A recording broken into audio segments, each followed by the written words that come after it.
कक्षा 9 की विज्ञान की ऑनलाइन क्लास में आप सभी बच्चों का हम स्वागत करते हैं।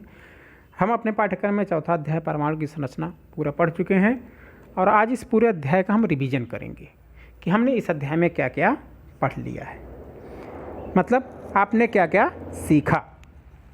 पहली चीज़ हमने देखी कि इलेक्ट्रॉन और प्रोटॉन की खोज जे टॉमसन और ई गोल्डस्टीन ने की थी।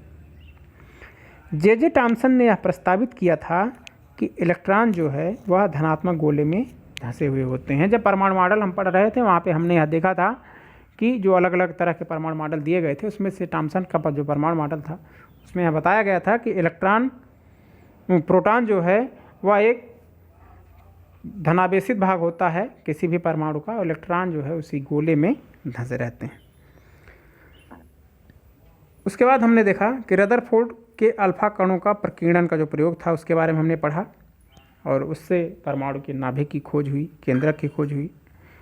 फिर हमने देखा कि रदरफोर्ड के परमाणु मॉडल में क्या प्रस्तावित किया गया था उसके बारे में पढ़ा कि परमाणु के अंदर बहुत छोटा सा भाग होता है जिसे केंद्रक कहा जाता है और इलेक्ट्रॉन इसी केंद्रक के चारों ओर चक्कर लगाते रहते हैं अलग अलग कक्षाओं में। लेकिन जो मॉडल दिया गया था रदरफोर्ड के द्वारा, इस मॉडल के द्वारा परमाणु की स्थिरता, कैसे परमाणु अस्थायी बना रहता है, उसके बारे में क्लियर नहीं किया जा सका, व्याख्या नहीं की जा सकी। इसलिए यह परमाणु मॉडल इस मामले में असफल रहा। उनकी इस असफलता को दूर किया नील्स बोर ने। उन्होंने परमाणु मॉडल को अधिक सफल बनाया और प्रस्तावित किया कि इलेक्ट्रॉन केंद्रक के चारों ओर एक निश्चित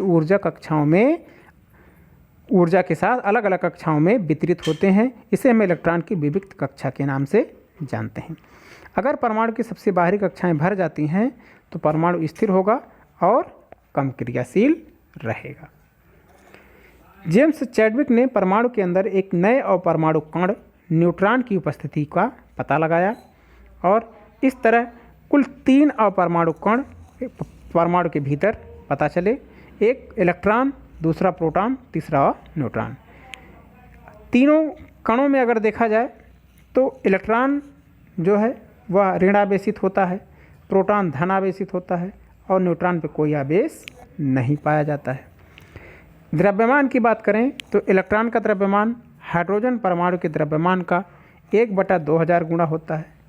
प्रोटॉन और न्यूट्रॉन में प्रत्येक का द्रव्यमान 1 इकाई लिया जाता है, मतलब इनका दोनों का द्रव्यमान आपस में बराबर होता है। हमने इस अध्याय में और पढ़ा कि परमाणु की जो कक्षाएं होती हैं उन कक्षाओं को K, L, M, N या 1, 2, 3 के द्वारा प्रदर्शित किया जाता है या इन्हें K, L, M, N नाम दिया जाता है। अब K नाम पहली कक्षा को, L नाम दूसरी कक्षा को, M तीसरी, N चौथी कक्षा को दिया जाता है। उसके बाद हमने देखा कि संयोजकता क्या होती है। किसी भी परमाणु की सबसे बाहरी कक्षा में उपस्थित इलेक्ट्रॉनों की संख्या उसकी संयोजन क्षमता या संयोजकता कहलाती है। या संयोजकता जो है वह अष्टक पूरा करने के लिए किसी भी परमाणु को अपनी बाह्यतम कक्षा में अष्टक पूरा करने के लिए जितने भी इलेक्ट्रॉनों का त्याग करना पड़ता है, इलेक्ट्रॉनों को ग्रहण करना पड़ता है, इलेक्ट्रॉनों की साझेदारी करनी पड़ती है जितनी संख्या में, वह संख्या ही उस परमाणु की संयोजकता कहलाती है। हमने यह देखा कि एक तत्व की परमाणु संख्या केंद्रक में विद्यमान प्रोटॉनों की संख्या के बराबर होती है, मतलब किसी भी परमाणु के नाभिक में उपस्थित प्रोटॉनों की संख्या ही उस परमाणु की परमाणु संख्या कहलाती है। द्रव्यमान संख्या क्या होती है? परमाणु की द्रव्यमान संख्या केंद्रक में विद्यमान जो न्यूक्लियन होते हैं, न्यूक्लियन में शामिल कौन कौन होता है? प्रोटॉन और न्यूट्रॉन, जो न्यूक्लियस में पाए जाते हैं, केंद्रक में पाए जाते हैं, उन्हें न्यूक्लियन कहते हैं। किसी भी परमाणु का परमाणु द्रव्यमान उस परमाणु में उपस्थित न्यूक्लियनों की संख्या के बराबर होता है। समस्थानिक एक ही तत्व के परमाणु हैं जिनकी द्रव्यमान संख्या भिन्न भिन्न होती है। संभारिक वह परमाणु हैं जिनकी द्रव्यमान संख्या तो बराबर होती है लेकिन परमाणु संख्या भिन्न भिन्न होती है। तत्वों को उनके प्रोटॉनों की संख्या के आधार पर परिभाषित किया जा सकता है। यह सारी बातें हमने इस अध्याय में सीखी हैं और फिर भी आपको कहीं भी कोई भी पॉइंट नहीं समझ में आया है तो फ़ोन करके कमेंट करके ज़रूर क्लियर करें। बाकी हम आपसे अब इसके टेस्ट पेपर के साथ मिलेंगे। तब तक घर पे रहें, पढ़ते रहें। हमारी बहुत बहुत शुभकामनाएं।